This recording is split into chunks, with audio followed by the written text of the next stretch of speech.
It was just another quiet day in retirement, until a furious Karen turned my driveway into a battleground. You know, retirement is supposed to be peaceful. You kick back, enjoy your coffee on the porch, and let the world pass by at its frantic pace. That was exactly what I was doing on that particular day. I had parked my car in my own driveway, as I had done for years. Nothing unusual about it. The sun was shining, the birds were chirping, and I was all set to enjoy my afternoon. But little did I know, the serenity wouldn't last long because a storm named Karen was brewing, and it was heading straight for me. I first noticed her when I stepped outside to grab the mail. She was standing at the edge of my driveway, arms crossed, tapping her foot like she was waiting to scold a child. I'd seen her around before, one of those neighbors who always has something to say, even if no one's listening. Her reputation preceded her. She'd earned the title of Neighborhood Karen from her uncanny ability to find fault with everything and everyone. But this time, she had set her sights on me. "Excuse me," she snapped, her voice loud enough to make a squirrel jump from a tree nearby. I looked up,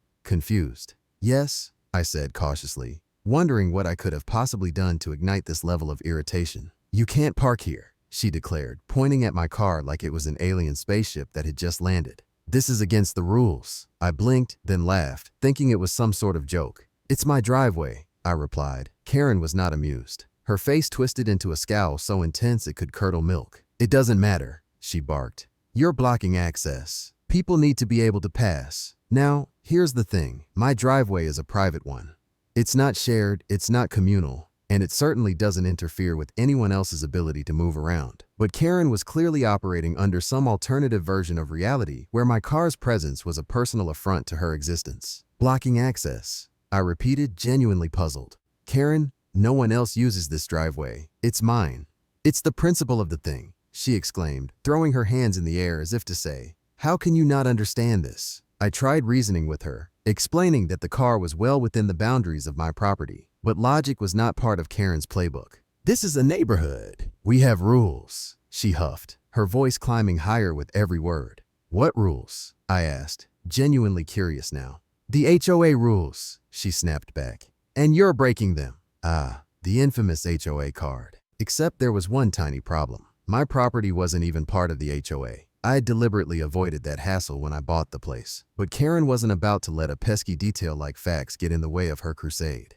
"Karen," I said, doing my best to stay calm, "I'm not part of the HOA. This is private property. The HOA rules don't apply to me." Her face turned red, a mix of anger and embarrassment, but she wasn't backing down. "Well, it's still inconsiderate," she fumed. "What if someone needs to turn around? Or if there's an emergency?" "Karen, if there's an emergency, they can drive right past," I said, gesturing to the wide-open street in front of us. My car isn't blocking anything. At this point, a few other neighbors had started to peek out from behind their curtains. Karen's voice had a way of carrying, and her antics were something of a neighborhood spectacle. I could see Mrs. Jenkins from across the street shaking her head, clearly used to Karen's drama. But Karen wasn't done. She stepped closer, her finger wagging in my face like I was a schoolboy who'd just been caught chewing gum in class. "You need to move it," she demanded.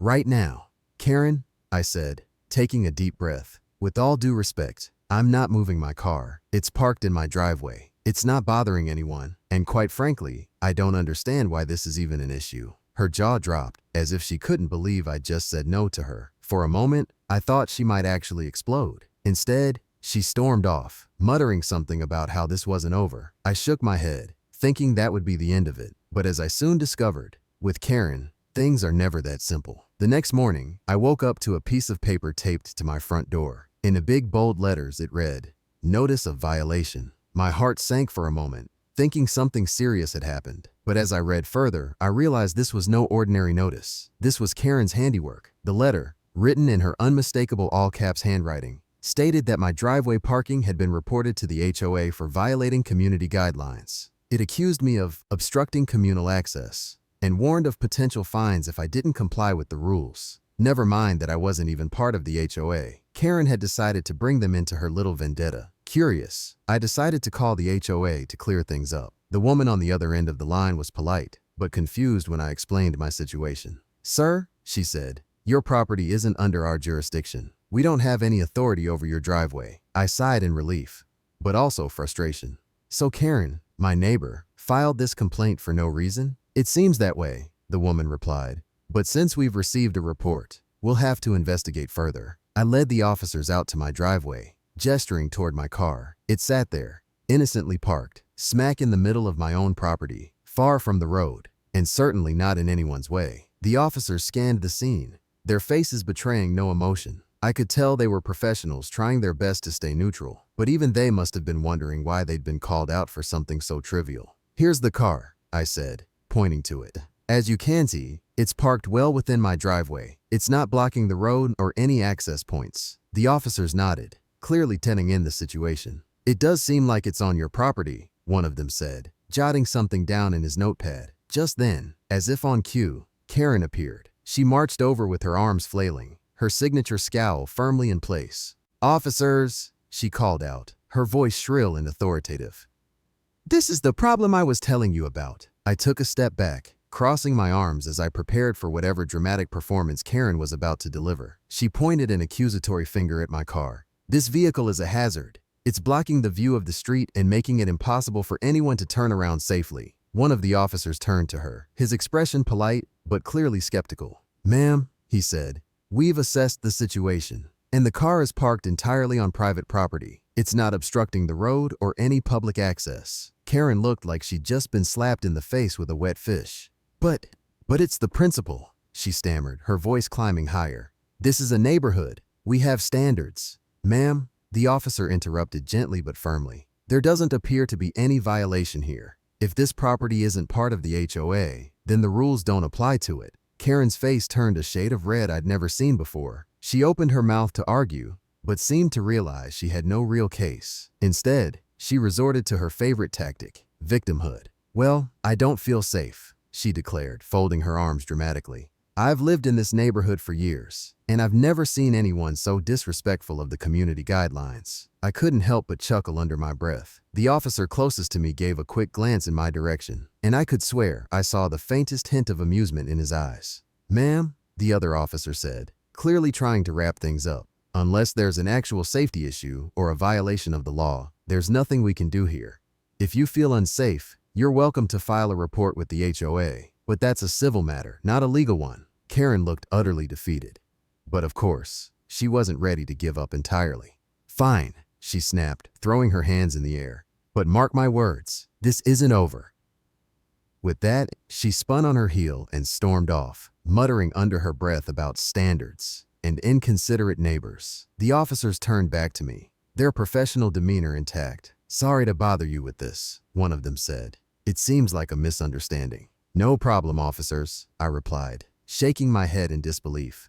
"Thank you for taking the time to check it out." They nodded, wished me a good day, and headed back to their patrol car. As they drove off, I stood there for a moment, soaking in the absurdity of the situation. Karen had officially escalated her crusade to a level I hadn't thought possible. Calling the cops over a car parked in a driveway? It would have been funny if it weren't so ridiculous. As I turned to head back inside, I noticed a few neighbors peeking out from behind their curtains, no doubt having witnessed the entire exchange. Mrs. Jenkins, from across the street, gave me a thumbs up through her window. I couldn't help but laugh, but even as I chuckled at Karen's antics, a part of me wondered what her next move would be. Because with Karen, one thing was certain, she wasn't done yet. By the time the police arrived, I was already over the absurdity of the situation. Still, there was something strangely satisfying about watching this all unfold. Watching Karen's delusions get progressively more dramatic as the hours passed. The morning sun had grown warmer, and I had already re-explained the situation to a few curious neighbors. Everyone was gossiping about the latest Karen incident, as if it were a reality show unfolding in real time. Karen, of course, was in full meltdown mode. She was pacing in front of my driveway now, pointing at my car like it was the root of all evil in the neighborhood. I stood back, arms folded, knowing full well that the absurdity of the situation would soon be apparent to everyone else. The police officers arrived shortly after, their patrol car rolling into the cul-de-sac with a familiar, authoritative hum. Karen's entire posture shifted as soon as she spotted them. Her shoulders straightened, her chin tilted upward in that classic self-righteous way that only people like her could pull off. She was probably imagining herself in the role of the hero in a movie, fighting for justice against the evil, inconsiderate neighbor who was making everyone's lives miserable. As the officers stepped out of their car, Karen was already at the front of the line, ready to tell her version of the story. She practically marched up to them, eager to take the spotlight. Her voice rang out as she began her tirade. "Officers, thank goodness you're here. This car is causing a serious safety hazard. It's blocking my view of the street, and now people can't safely turn around. I've been living here for years, and I've never seen such a blatant disregard for the rules. I couldn't help but roll my eyes. I wasn't the only one who seemed to notice the absurdity of her accusations. The officers were being polite, but it was clear they weren't buying her drama. They listened attentively, but there was a hint of skepticism in their expressions. "Ma'am," one of them said in that calm, authoritative tone, "we've been informed about the situation. But from what we can see, this car is parked entirely within the boundaries of the property owner's driveway. There's no obstruction of any public road or access points." Karen's face turned red, her voice getting louder as she desperately tried to hold on to her narrative. "But it's not just about the car, it's about the principle. This is a neighborhood. We have community guidelines, and this is completely inconsiderate." I had heard enough. It was clear she wasn't about to let go of her fantasy that my simple act of parking my car in my own driveway was some grave violation. But now, with the police here, the truth was becoming undeniable. It didn't matter how loud she screamed or how many times she used the word principle. Her version of events wasn't going to hold up under scrutiny. "Karen," I interjected, stepping forward, "I've already told you, I'm not violating anything. This is my private property, and I'm parked where I'm allowed to park. It's not blocking anyone. It's not in the way of anything. And frankly, there's no reason for you to keep escalating this. If there's an issue, it's your perception, not the reality of the situation." The officers exchanged a glance, almost as if they were silently agreeing that this whole thing was ridiculous. "Ma'am," one of the officers said, "we're going to have to be clear here. There's no legal violation. This driveway is private property, and as we can see, the car is parked on it. It's not impeding any traffic or causing any hazards." The longer Karen tried to argue, the more she seemed to dig herself into a hole. She started listing off things that sounded even more bizarre as she spoke. But what if an emergency vehicle needs to get by? What if there's a fire or something? How will they get past this car? I couldn't help but shake my head. It was clear at this point that Karen was grasping at anything to keep her outrage going. She was imagining all these outlandish scenarios in her head. Scenarios that had no basis in reality. My driveway was wide and clear, and the street in front of my house was open for any vehicle to pass through. But none of that seemed to matter to Karen. To her, this wasn't about logic or facts. It was about winning a battle she had created in her own mind. The officer, now visibly weary of Karen's relentless whining, tried to reason with her. "Ma'am, unless there's an immediate safety hazard or a violation of the law, we can't take action here.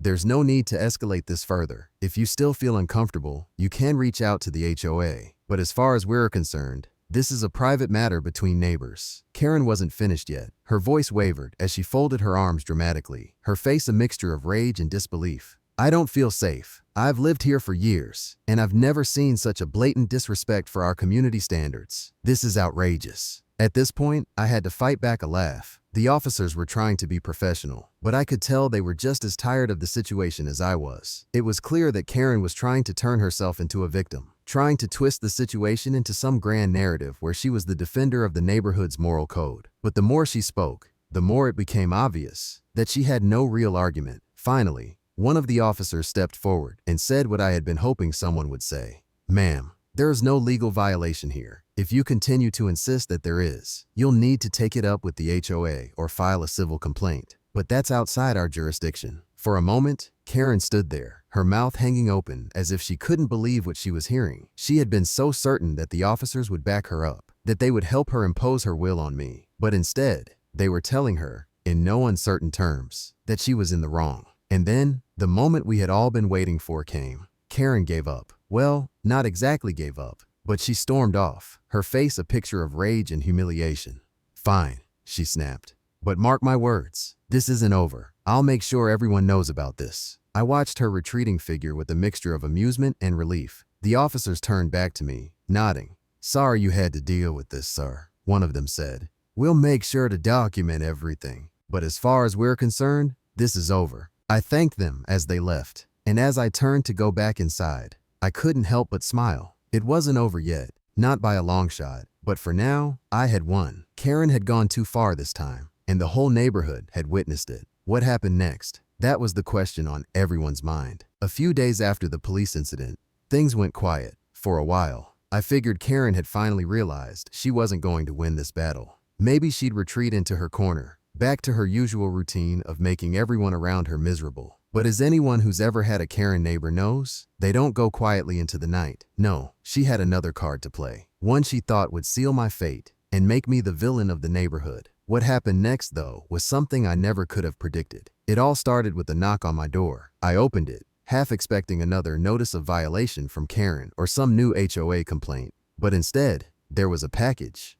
It was from a local courier service, and the package had no return address. Inside, there was a small, unmarked USB drive. At first, I thought it was a mistake. Maybe someone had sent it to the wrong address. But curiosity got the best of me, so I plugged it into my computer. What I saw next made my jaw drop. It was a video, a security footage clip. The video was from Karen's own security camera, positioned in her front yard, aimed directly at my driveway. But this wasn't just any footage. It was a compilation of edited clips, spliced together to make it look like I had been doing something illegal. The video was warped, exaggerated, and, to be blunt, entirely fabricated. Karen had staged the entire thing, trying to turn the story into something it wasn't. In the video, she had added voiceovers, making it sound like I was parking inappropriately, blocking neighbors, and doing everything she'd accused me of. She even included shots of her standing in front of my car, looking upset, almost as if she were trying to create a documentary of her own persecution. I couldn't believe it. Karen had actually taken the time to edit footage and manipulate the narrative in her favor. It was almost impressive, if it weren't so ridiculously obvious. But Karen wasn't just aiming for a local victory. Oh no, she wanted this to go public. She uploaded the video online,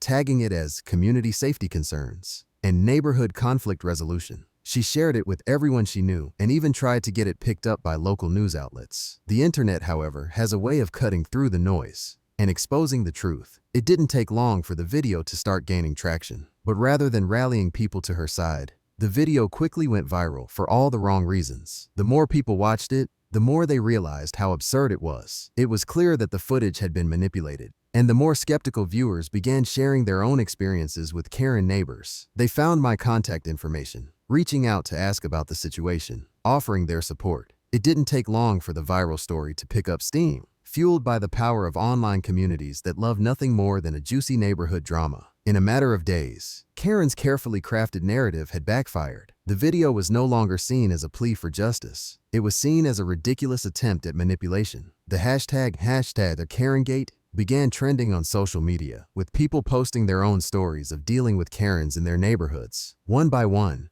others shared their experiences of unreasonable neighbors.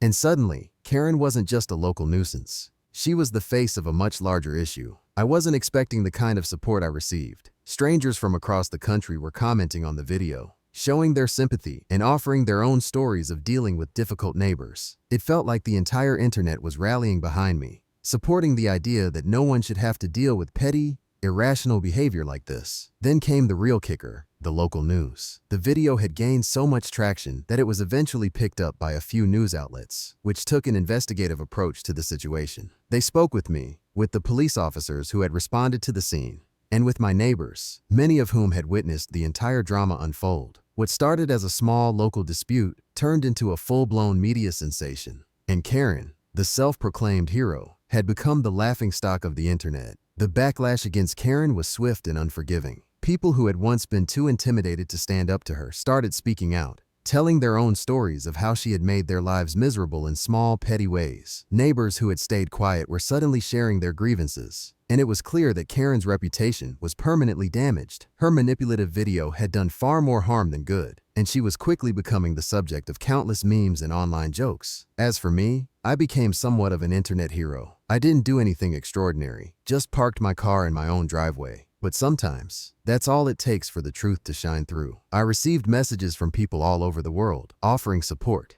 advice, and even sharing their own neighborhood war stories. It was overwhelming, in the best way possible. Karen, meanwhile, disappeared from the public eye. Her social media accounts were flooded with negative comments, and she was quickly branded as the ultimate Karen in the saga. Her carefully curated image had crumbled, and the internet had moved on, leaving her with nothing but her own bitterness. It's funny how the world works sometimes. What started as a simple dispute over parking had turned into a viral phenomenon. Karen thought she could manipulate the situation, but in the end, she exposed herself for who she truly was, a petty, vindictive person trying to tear others down. Meanwhile, I had gained something unexpected, a whole lot of support, a viral story, and a sense of justice that felt far sweeter than anything I could have imagined. So who really won in this situation? Well, the internet had made its decision, and it was clear. The truth had won. I was the winner in this battle. Not just because I was right, but because I didn't let Karen's antics drag me down. And Karen, well, she was the loser. The internet had spoken, and her reputation was forever tarnished. And as for me, I was able to enjoy my retirement in peace, at least until the next Karen came around. But at that point, I was ready. After all, how often does someone get the chance to go viral over something as ridiculous as a driveway parking dispute?